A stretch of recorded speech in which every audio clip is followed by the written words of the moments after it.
Our hearts beat to the city streets. We began to feel the fire. We rise like tall buildings as the chemicals they take us higher. The night's young and it's সুপ্রভাত বন্ধুরা, কেমন আছো তোমরা সবাই? আশা করছি সবাই খুব ভালো আছো, সুস্থ আছো, আর আমরাও না বেশ ভালো আছি। আর আজকে আমার আরও একটি নতুন ব্লগে তোমাদের সকলকে ওয়েলকাম আর অনেক ভালোবাসা।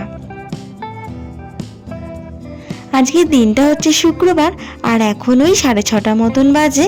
আর জানো তো আজকে উঠেছি সকালবেলায় 5:10-15 নাগাদ, ছেলের যেহেতু স্কুল আছে, কিন্তু উঠে দেখলাম এত পরিমাণে বৃষ্টি হচ্ছে, ছেলেকে তো স্কুল পাঠাতেই পারলাম না। তাই ভাবলাম এত সকালে উঠেই বা কী করবো, তাই একটু শুয়ে নিয়েছিলাম। আর তারপরে এই 6টা নাগাদ ঘুম থেকে আবার উঠেছি। ঘুমোনো তো হয়নি, এই ধরো একটু শুয়েছিলাম। তো যাই হোক, 6টার সময় ঘুম থেকেই উঠলাম। উঠে যেন তো কিছুক্ষণ বাইরের দিকে তাকিয়ে বসেই আছি, যে এত পরিমাণ বৃষ্টি পড়ছে, কিভাবে বাইরের কাজগুলো সারবো সেটাই ভাবছিলাম। তো ভাবতে ভাবতেই 6:30 মতন বেজে গেছে। তো তবে চলো এখন থেকেই তোমাদেরকে সাথে নিয়ে, সঙ্গে নিয়ে আমি আমার ব্লগটা শুরু করছি। আশা করছি অন্যান্য দিনের মতন আজকের ভিডিওটাও তোমাদের একটু হলেও ভালো লাগবে। এমনিতেই সকালে উঠে অনেকটা সময় চলে গেছে ওদিকে বসে বসে বৃষ্টি দেখতে দেখতে। তো এখন ভাবছি তাড়াতাড়ি করে ঝটপট কাজে হাত লাগাতে হবে। তাই এদিকে সকালে আগে একটু ফ্রেশ হয়ে নিলাম, নিয়ে ভাবলাম আগে বাসি ঘরটা ঝাড় দিয়ে নিই, তারপরে রান্নাবান্নার কাজে হাত লাগাবো।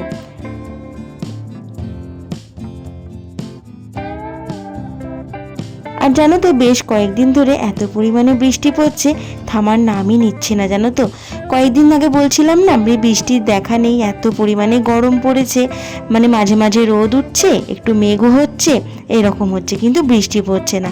আর এখন এত পরিমাণে বৃষ্টি পড়ছে, এই বৃষ্টিটা যেন আর ভালো লাগছে না, মনে হচ্ছে কখন যেন একটু রোদ উঠবে। তবে কি জানো তো, এত বৃষ্টির মধ্যেও কিন্তু গরমটা কম নেই। পাখা বন্ধ করে কিন্তু একদম থাকা যায় না। আর তার মধ্যে আমাদের এখানে মাঝে মাঝে এত পরিমাণে কারেন্ট যায়, এত গরম হয় কি বলবো তোমাদের।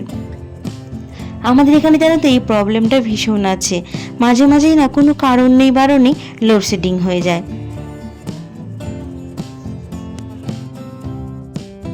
আর এই তো দেখো তোমাদের সাথে গল্প করতে করতে আমার কিন্তু ঘর বারান্দা ঝাড় দেওয়াও হয়ে গেল। আর জানো তো আজকে তোমাদের দাদাভাইকে বললাম, বারান্দায় যে সাইকেলটা রাখা থাকে ওই সাইকেলটা আর বের করতে হবে না, কারণ যেহেতু বৃষ্টি পড়ছে বাইরে বের করলে তো পুরোটাই ভিজে যাবে। তাই বললাম থাক, আজকে পাশ দিয়ে ঝাড় দিয়ে নিচ্ছি। তো রোজই যেহেতু মোছা হয়, তো একদিন আধদিন একটু আধটু অসুবিধা করেই নিতে হয়। তো দেখো ওদিকে তারপরে চলে এলাম, একটু গ্যাসটা পরিষ্কার করে নিচ্ছি, দিয়ে এদিকে রান্নাটা বসাবো। আমার টাইমের মধ্যে রান্নাটাও শেষ করতে হবে, তোমার দাদাভাই যেহেতু ডিউটিতে যাবে। আর এদিকে দেখো বসিয়ে দিচ্ছি লাল শাকটা, একটু কাঁচা লঙ্কা আর কালো জিরে ফোড়ন দিয়ে শাকটা বসিয়ে দেবো। আর জানো তো কোনো শাক পাতা রান্না করলে সেগুলো কিন্তু আমি আগের দিন রাত্রেই কেটে কুটে রাখি। কি বলো তো, সকালে উঠে এইটুকু টাইমের মধ্যে হুড়োহুড়ি তো লেগেই থাকে, তার মধ্যে যদি আবার শাক বেছে রান্না করতে হয় তাহলে অনেকটা সময় লেগে যায়। তাই ভাবি শাকটা যদি এদিকে বসিয়ে দিতে পারি, আগে থেকে কাটা থাকলে সুবিধা হয়, বসিয়ে দিয়ে আমি এদিকে অন্যান্য যে রান্না করব সেই কাজগুলো করতে পারি। আসলে আমরা এই বাড়ির গৃহবধূরা একটু একটু করে সংসারের কাজগুলো করতে করতে আমরা জানো তো শিখে গেছি কিভাবে একটু বুদ্ধি খাটিয়ে কাজ করলে সংসারের কাজটা পরিপাটিও হবে, আবার সময়ের মধ্যে শেষও করতে পারবো। এর ফলে যেটুকু সময় পড়ে থাকবে সেটা নিজের জন্য কিন্তু দেওয়া যায়, আরও যদি সংসারে কোনো এক্সট্রা কাজ থাকে সেগুলোও কিন্তু করে ফেলা যায়। আর এদিকে দেখো পরবর্তী যে রান্নাটা করব সেই রান্নাটার জোগাড় করতে করতে তার মধ্যে কিন্তু আমার শাক ভাজাটাও কমপ্লিট হয়ে গেছে। আর দেখো আজকে রান্না করব ভাবলাম মাছের ডিমটা তরকারি করব। মাছের ডিমটা ভাজা করে নিচ্ছি। মাছের ডিমটা জানো তো আমি সামান্য একটু হলুদ দিয়েছি, নুন দিয়েছি, আর সামান্য একটুখানি বেসন ছড়িয়ে দিয়েছি যাতে না ফাটে। আসলে শুধু ডিমটা যেহেতু ভাজবো, এই ডিমটা শুধু দিলেই না বড্ড ফাটে চারদিকে, তাই জন্য একটু সামান্য বেসন ছড়িয়ে নিলে তাহলে কিন্তু আর ফাটে না। আবার অনেক সময় মানে মাছের ডিমটা যখন কম থাকে তখন কি করি বলো তো, একটু পেঁয়াজ কুচি, লঙ্কা কুচি, একটু বেসন দিয়ে ভালো করে মেখে নিয়ে তারপরে বড়া মতন করে তরকারি করি। তবে আজকে দেখলাম অনেকটাই আছে ডিম, আজকে আর বড়া করলাম না, আজকে শুধু ডিমটাই ভাজা করে তরকারি করব। আর আমার জানো তো এই মাছের ডিমটা শুধু খেতেই বেশি ভালো লাগে বড়া করে তরকারির থেকে। তো মাছের ডিমগুলো ওদিকে ভেজে এক এক করে তুলে নিয়েছি। তারপর তার মধ্যে ওই তেলের মধ্যে একটু তেজপাতা, গোটা জিরে ফোড়ন দিয়ে আর এই আলুগুলো ভেজে তার মধ্যেই কুচনো পেঁয়াজ দিয়ে একটু ভেজে নিচ্ছি। তারপরে যে বেসিক মশলা লাগে পেঁয়াজ, আদা, রসুন, টমেটো, কাঁচা লঙ্কা আর জিরে গুঁড়ো, ধনে গুঁড়ো, এইগুলো দিয়েই কিন্তু মাছের ডিমটা রান্না করেছিলাম। আর জানো তো বেশ অনেক দিন পর কিন্তু বাজার থেকে তোমাদের দাদাভাই মাছের ডিমটা এনেছিল, আর খেতেও কিন্তু বেশ সুস্বাদু হয়েছিল। আর ওদিকে মশলাটা কষা হতে হতে ভাবলাম এদিকে চালটা তো ভিজানোই আছে, তো চালটা ধুয়ে ওদিকে ভাতটাও বসিয়ে দিলাম। আসলে কি বলতো, সকালবেলার দিকটা এতটাই হুড়োহুড়ি বা তাড়াহুড়ো থাকে, তাই এক মুহূর্ত সময় কিন্তু নষ্ট করার নয়। যেটুকু সময় পাই তার মধ্যেই কিন্তু ভাবি কোন কাজটা করে নিলে তাড়াতাড়ি সময়ের মধ্যে শেষ করতে পারবো। আর আজকে যেসব বন্ধুরা আমার ভিডিওটা দেখছো, তোমাদের ভিডিওটা দেখে যদি কিছু ভালো লেগে থাকে তাহলে প্লিজ একটা লাইক, কমেন্ট, শেয়ার করে দিও। আর যদি আমার চ্যানেলের নতুন বন্ধু হয়ে থাকো তাহলে আমার চ্যানেলটিকে সাবস্ক্রাইব করে আমার পাশে থাকার অনুরোধ রইল। আর এদিকে কিন্তু রান্নাবান্না কিন্তু আমার মোটামুটি কমপ্লিটই হয়ে গেছে। ভাতটাও দেখলাম হয়ে গেছে, ভাতটা নামিয়ে নিতে হবে। তার আগে তরকারিটা নামিয়ে নিলাম, নিয়ে ভাতের ফ্যানটা ওদিকে ঝেড়ে নেব।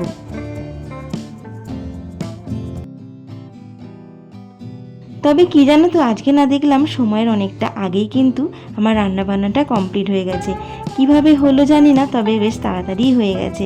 তো যাই হোক, অনেকটা সময় আমার হাতে পাওয়া যাবে। আর তারপরে এখনও জলখাবারটাও বাকি আছে। তো ওদিকে তোমার দাদা ভাই আর ছেলে তো ঘুমোচ্ছে, ওদেরকে গিয়ে ডাকবো।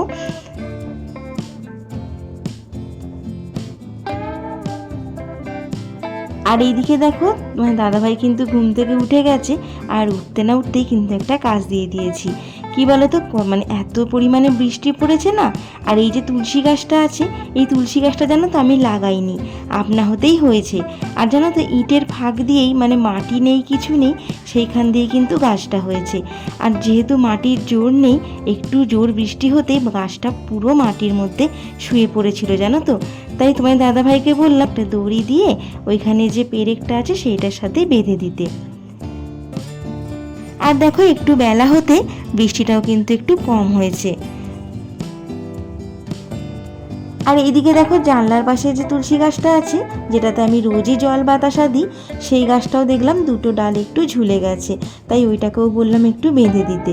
আর তার সাথে বাবান দেখো একটু হেল্পও করছিল। আসলে কি বলতো, গাছগুলো ঝুলে থাকলে কি বলতো, ওইখান দিয়ে যেহেতু যাতায়াত করতে হয় আমাদের, হয়তো কখনো বাসি নাইটি থাকে, হয়তো বা কখনো মানে খাওয়া দাওয়া করা হয় সেই জামা কাপড়ও থাকে, সেগুলো ছোঁয়া লেগে যায়, তাই নিজেরই তখন একটা কেমন খারাপ লাগে, তাই সেগুলো ভালো করে বললাম বেঁধে দিতে। আর তারপরে সকালে জলখাবার খাওয়া কমপ্লিট করে তোমার দাদা ভাইয়ের দুপুরের খাবারটা ব্যাগে প্যাক করে দিয়েছি। তারপরে দেখো বৃষ্টি মাথায় নিয়ে চললো কিন্তু ডিউটিতে। বৃষ্টি পড়লেও কিছু করার নেই, কাজে তো যেতেই হবে, সেটা ঘরে হোক আর বাইরে, কাজ কিন্তু থেমে থাকে না, নিজের কাজ কিন্তু করতেই হবে।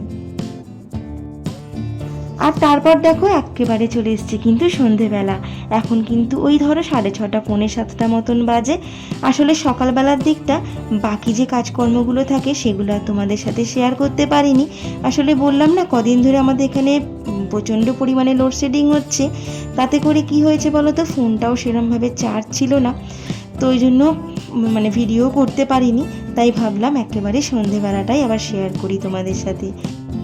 আর ওদিকে ছেলেকে কিছু পড়া লিখতে দিয়ে এদিকে চলে এসেছি রান্নাঘরে ভাবলাম যে রাত্রের যে রান্নাটা করব সেগুলো কিছুটা এগিয়ে রাখতে থাকি, তাহলে কি বলতো একবারে চাপটা থাকবে না।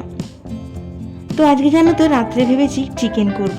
ভেবেছি বলতে সকালবেলায় তোমাদের দাদাভাই এনে দিয়েই গেছে, যেহেতু বৃষ্টি ওয়েদার, তাই ভাবলো একটু চিকেন খাবে। তাই সকালবেলায় এনে রাখতে বলেছিলাম, কেননা কলের জলে দেখবে ধুলে না ভালোভাবে বেশ পরিষ্কার করা যায়।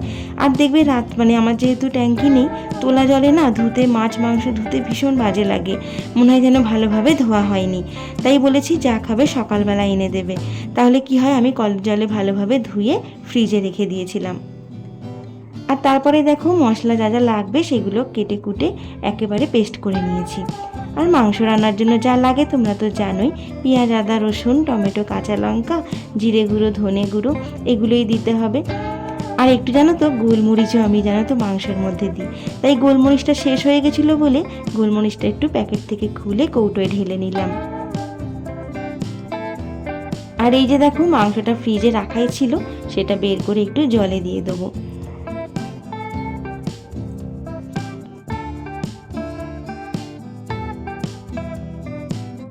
তবে কি বলো তো, রাত্রে একটা খাটনি কিন্তু কম আছে, রাত্রে আর রুটি করতে হবে না। ও ডিউটিতে বেরোনোর আগেই বলে গেছিলো আজকে চিকেনের সাথে রাত্রিরে ভাত খাবে, তো ভালোই হলো। সেই জন্য রাত্রে গরম গরম ভাতও করে নিয়েছিলাম। আজকে আর আটা মাখতে হলো না, রুটিও করতে হবে না।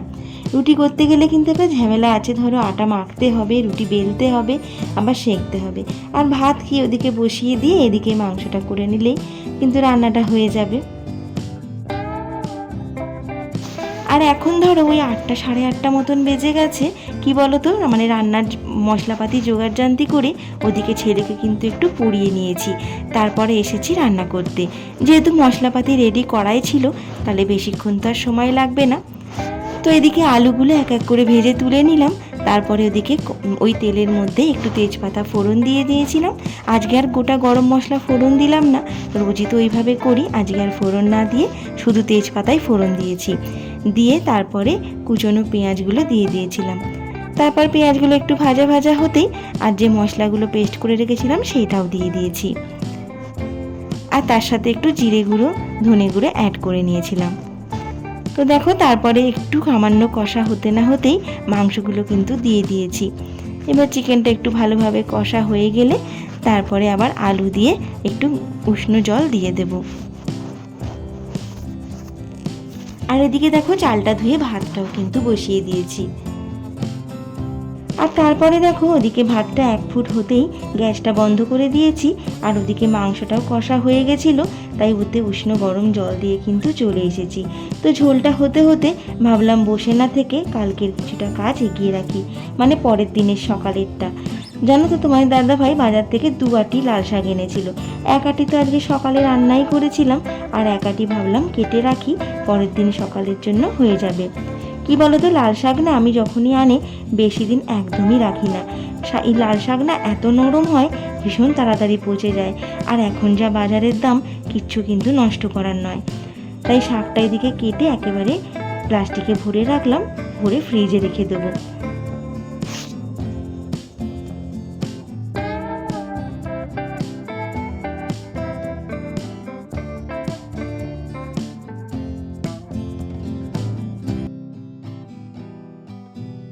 আর তারপর ওদিকে শাকটা ফ্রিজে রেখে দিলাম।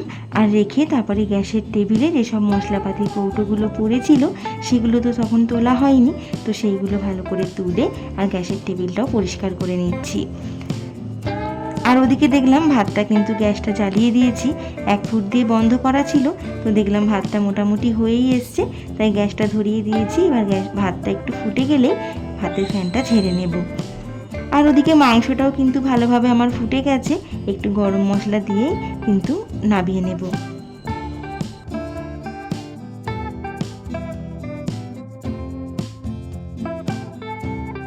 আর দেখবে এরকম বৃষ্টি বৃষ্টি ওয়েদারে বেশ গরম গরম, মানে যে কোনো রান্নাই বেশ একটু গরম গরম হবে, খেতে কিন্তু বেশ ভালো লাগে।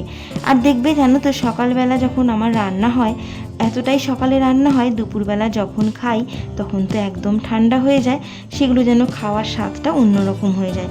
তবে এই যে আজকের রাত্রিবেলা বেশ গরম গরম চিকেন কষা বলবো না, একটু ঝোল মতনই ছিল, তার সাথে এই গরম গরম ভাত ভীষণ ভালোভাবে খেয়েছিলাম জানো তো।